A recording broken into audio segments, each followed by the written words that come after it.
IT businesses in Sacramento County. From somewhere deep in the cloud and the corners of the earth, this is the Killing It Podcast, with a focus on helping you make sense and knowledge of all things IT. With your hosts, with your hosts, with your hosts, with your hosts, with your hosts.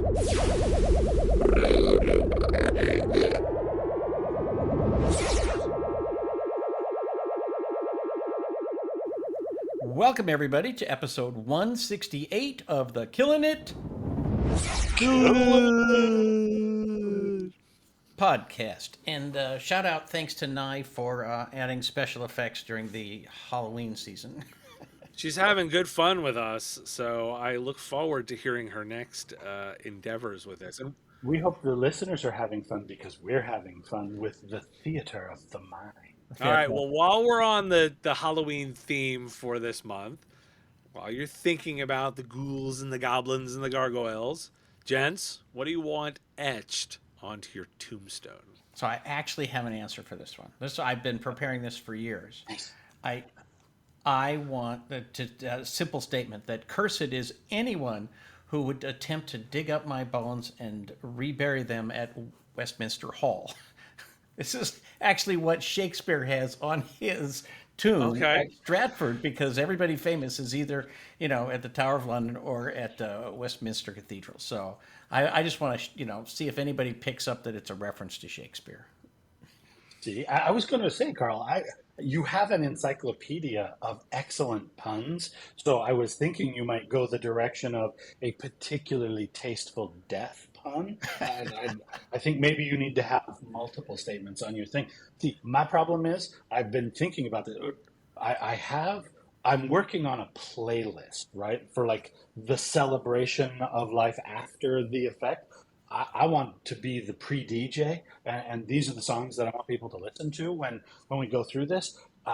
Neither of you is surprised that I can't possibly think of a statement brief enough that would fit etched on a tombstone. So I'm still struggling with that one because I got like passages and quotes and all of that stuff. But if I can put like a QR code on there, that will be a link there you go. to my playlist. Oh, that awesome. Might be the right thing. To have like an etched marble QR code. Yeah, do that, and then when you come in, it brings the atmosphere of the music with you when you're there paying your respects. So it's funny because I have not given this much thought, I will admit. I have given more thought to my obituary of late, particularly because I've had family stuff that has required more of that for older people. For my tombstone, I literally this is going to be a little schmaltzy, but like literally I just was thinking the only thing that I care about it would be somebody cared enough to say he was a good man. Like I literally just like at the end, like the only thing that you want to be remembered for was how you treated people, and I hope people remember that I was a good person. Because in the perfect world I'm going out with my wife, so it doesn't matter, like acknowledging her is important to me, but I'll be gone and she'll be gone theoretically, so I don't know. For me it really does sort of come down to like good man. If people view it as that way, I will feel very that's certainly how I would like to be remembered, which is why I'm probably going to be cremated and there just won't be a tombstone, so it doesn't matter. Hackett returns this November with Hackett 2022. It's a hands-on, interactive cybersecurity training designed to help you think like a hacker and provide you with security training you can use today to level up your own defenses. Join Huntress co-founder and CEO Kyle Hensloven, Huntress threat researchers, and soon-to-be announced special guests for 2.5 days of cybersecurity education for the community, by the community. Content over 3 days, including an optional lab, and it's all virtual. Attend from your desk, couch, swing set, or wherever you are most comfortable. Sign up at hack-it.com.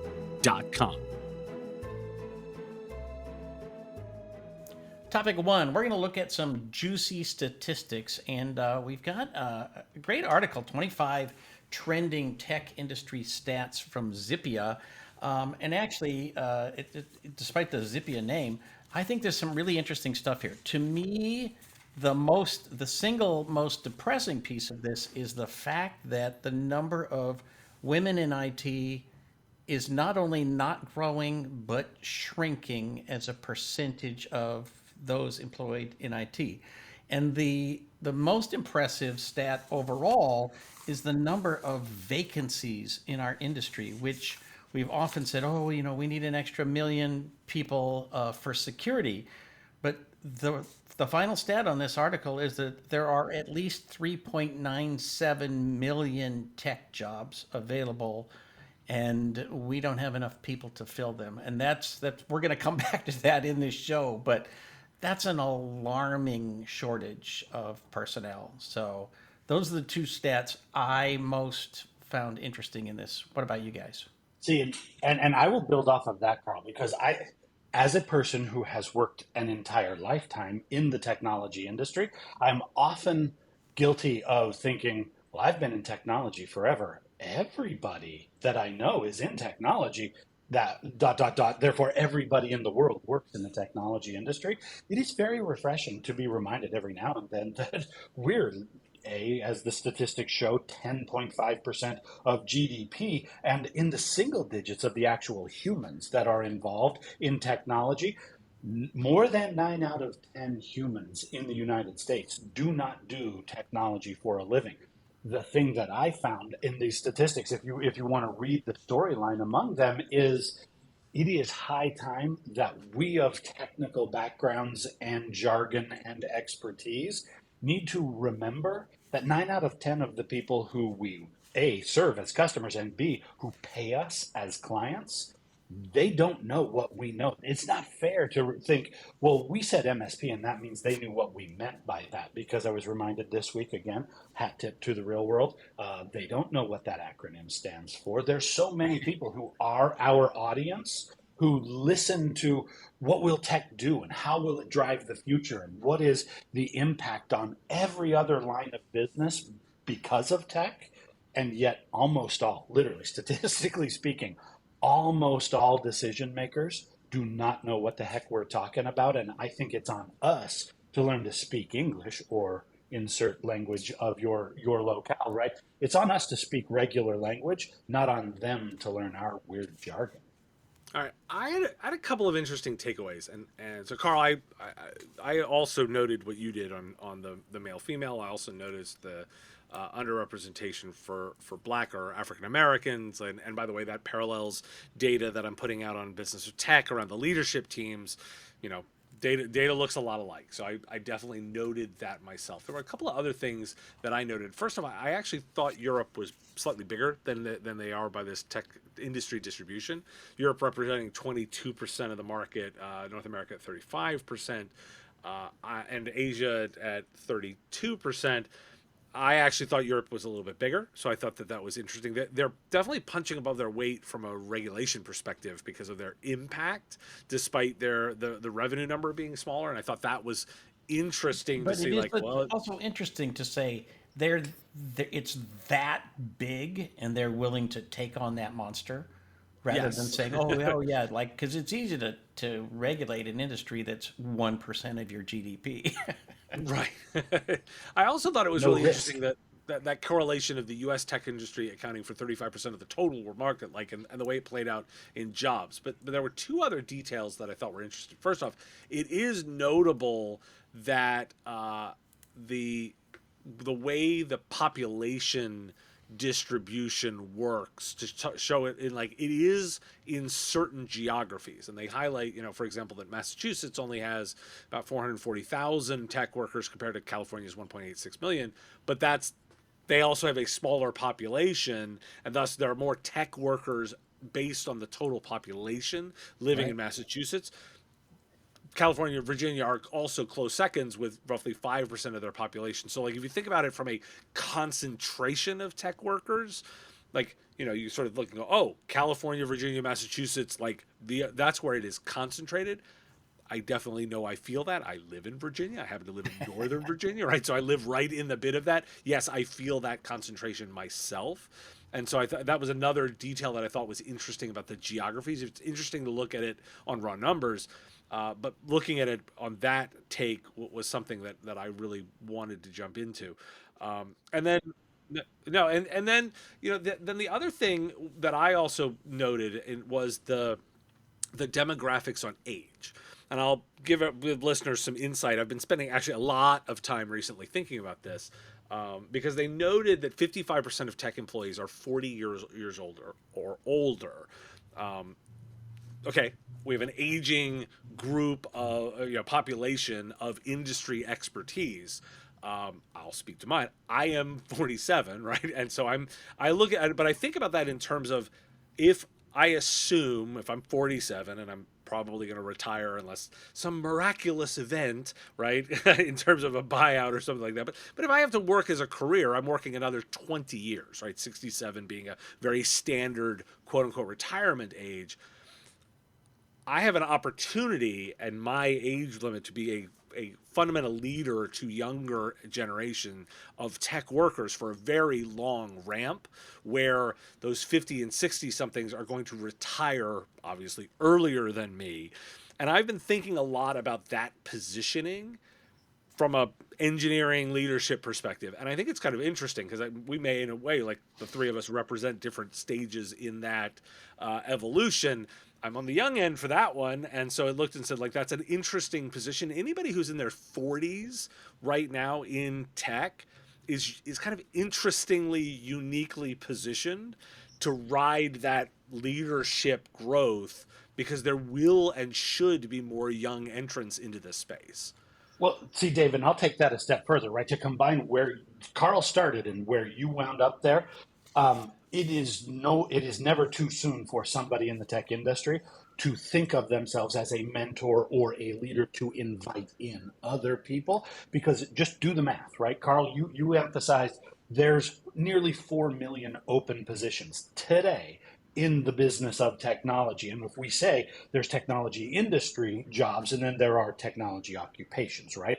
Sellers and customers, right? If you put that together, the total number of that, according to these statistics, is 15 million humans in the United States who do technology for a living. And then there's 4 million open positions. Now, if you think of the proportionality there, that's 25% increase. That it's taken us from the dawn of the idea of technology until today to get to 15 million humans. And as of yesterday, we need another 4 million. In a year, it'll be more. In 5 years, it will be more than that. The natural organic evolution of our population of technology professionals, at the pace we're currently going, it's mathematically impossible for us to catch up. That's a big deal. We'd better be out there. Like, you should be recruiting all of your friends to be technology people. Well, I'm going to move it. I'm going to move us on. I'm going to move us on to topic 2, and I'm going to say we may be putting them all in the metaverse, right? So let's like that for a segue, guys. So Meta just hosted their big announcements, and they had their Connect week this week, and their biggest headline announcement was their new VR headset, the new Quest Pro at $14.99, and so there's a lot of interesting stuff. I dug into this, and I think I'll actually say that my analysis of their announcement is that I think they are looking just for modest investment here. This is a developer product more than I think this is a mainstream product. This is designed to help get enterprise developers thinking about what they can do with this tech, particularly because if you cross-reference that with some of the reporting that's come out recently about the teams working at Meta on Horizon Worlds who are less than enthused by their own product. There's definitely some space here. Okay, but at this milestone, like there's a big milestone. I'm going to throw it to you guys for your take, right? Like, are we at it? It's a thing yet? Is this a major milestone, a minor milestone, not at all relevant? What was your take when you saw this? I would just say, so as somebody who, one of my hobbies is to get on YouTube and watch old videos about the evolution of this technology and that technology and so forth. There are people who see something new and say, that doesn't have a place, or that's not going to work, or here's the problems with that. And there's other people who look at the exact same technology and say, oh my God, the world will never be the same again. Because they see not the thing in front of them, but the industry that will become will emerge because of this technology. And I think that's what Meta is trying to get people to see, is that it's not this thing. This thing, it's sort of like the first watch was about the size of a clock and you strapped it to your wrist, right?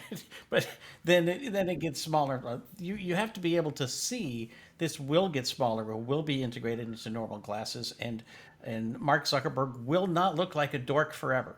Okay, that last part might not be Well, true. yeah, it depends on whether you're inside or outside of the metaverse, right? See, my Actually, it does. observation here is true. Good point. See, my observation is the thirstiness of the promotional messages that are coming from the Meta crowd. Do a little math for me, right? Total population on Facebook, right? It might be yesterday's technology. It might be where grandma and grandpa go to communicate with their grandchildren.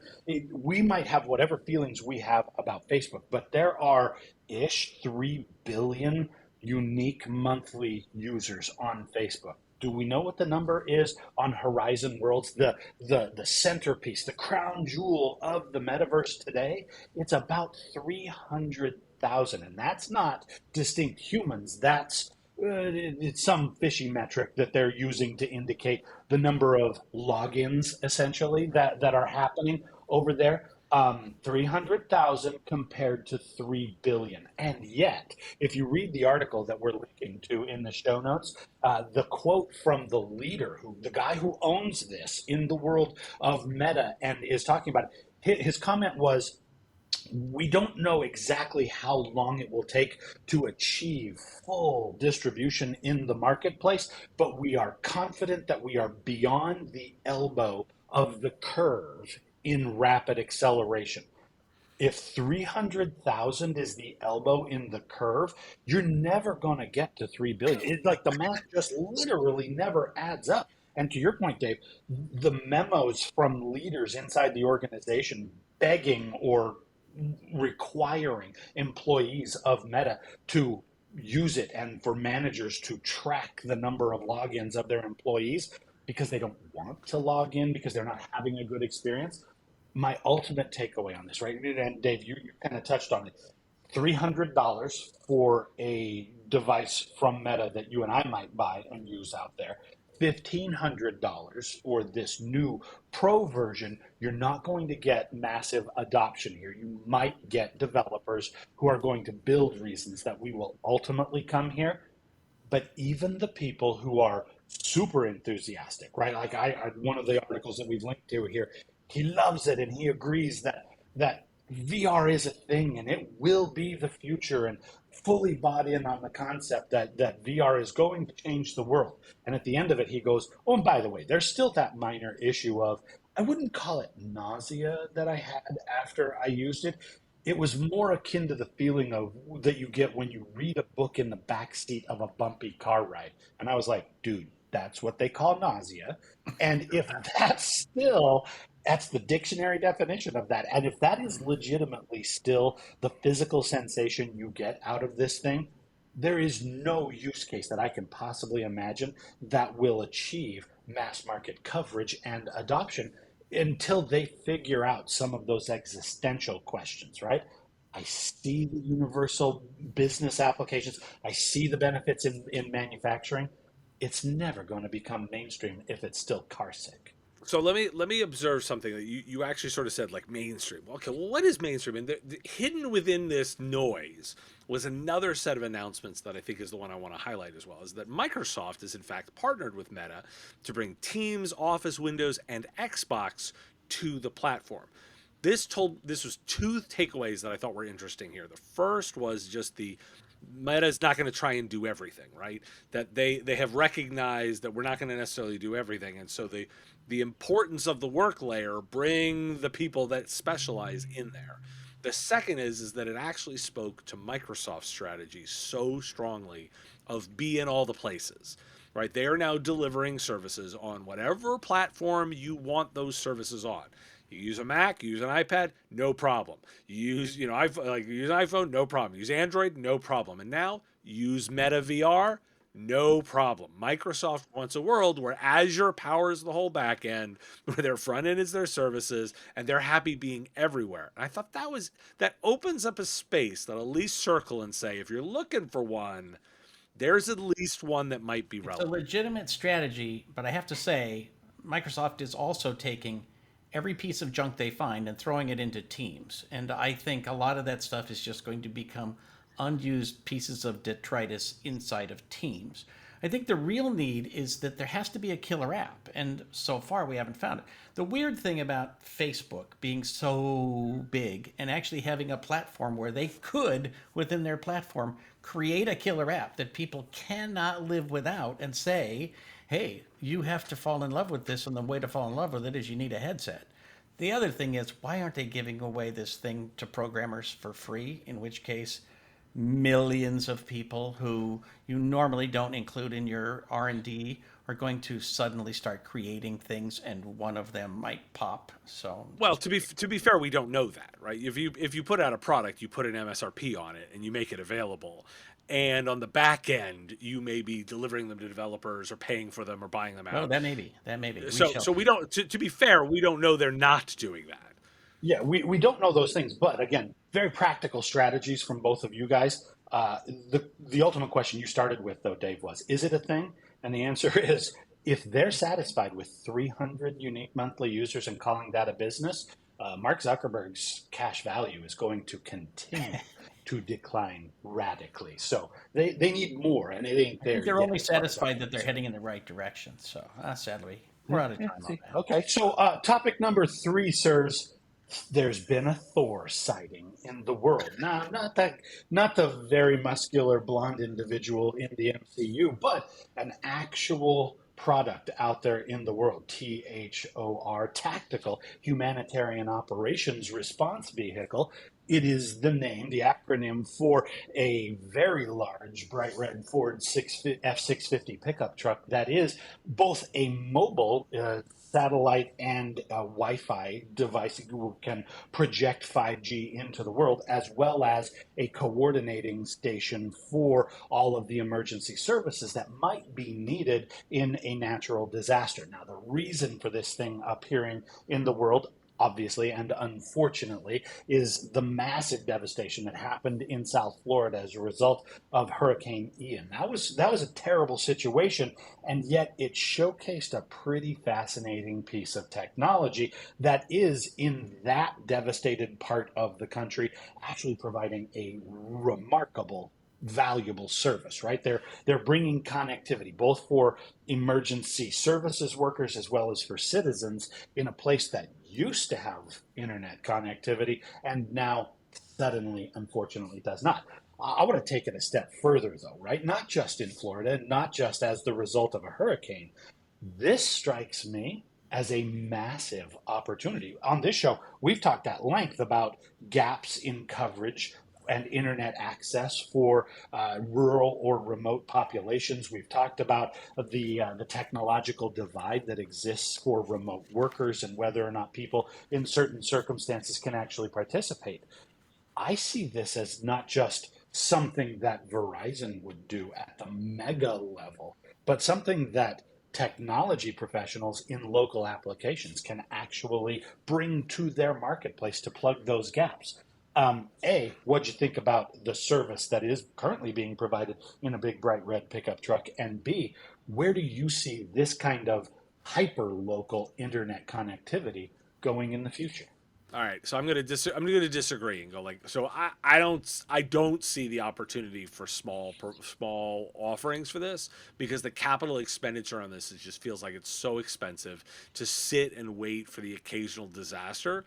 I see there might be a hybrid of that where a big telco, Verizon's and stuff make that available to partners for a certain kind of use, or it's available on demand. But this feels like the kind of thing that you need just such a large org with the capital resources to keep a number of these things just waiting, right? Like that's a lot of money to put on the sideline to wait.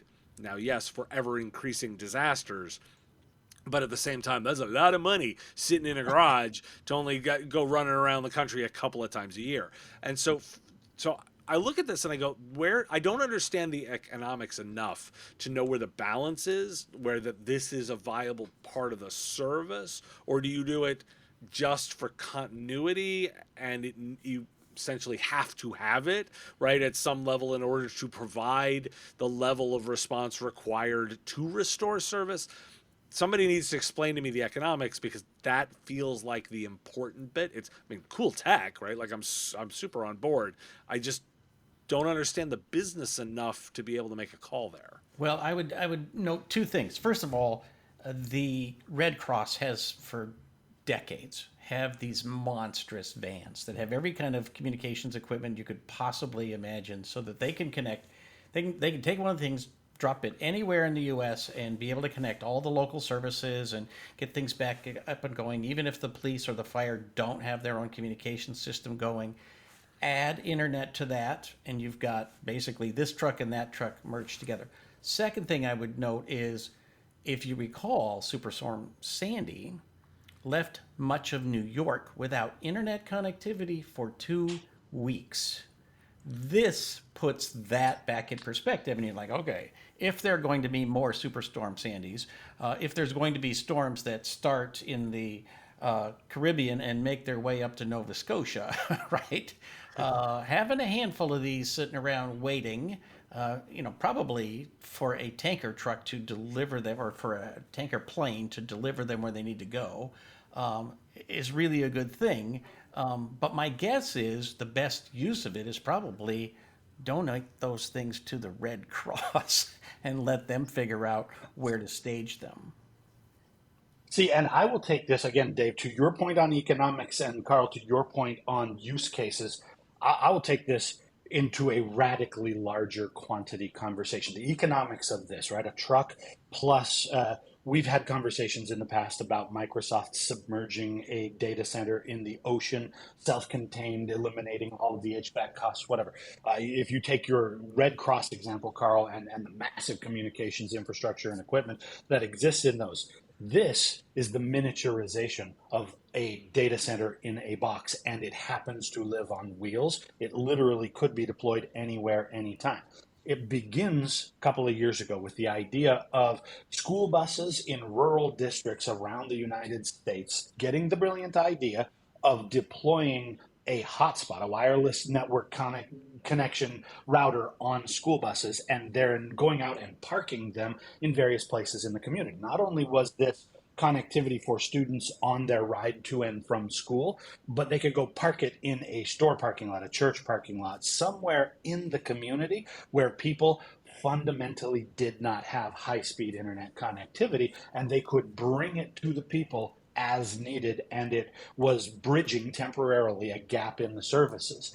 If you take that business model, you will get more superstorms. Unfortunately, we're going to live in that world. And then B, the concentration of groups, like in stadiums or in festivals, in temporary clusters of mass quantities of human beings that just cannot get good quality service. You take all three of those things and you put them in something the size of a pickup truck for less than $100,000 of capital expenditure. You could put the internet anywhere and everywhere immediately when it's needed, and charge for that on an as needed basis in terms of the persistent use cases. But then in emergency situations where the answer is New York City or Fort Myers, Florida, or anywhere in between, suddenly doesn't have internet or voice connectivity for a period of weeks following one of these storms, the urgency factor on those drives up the price point radically.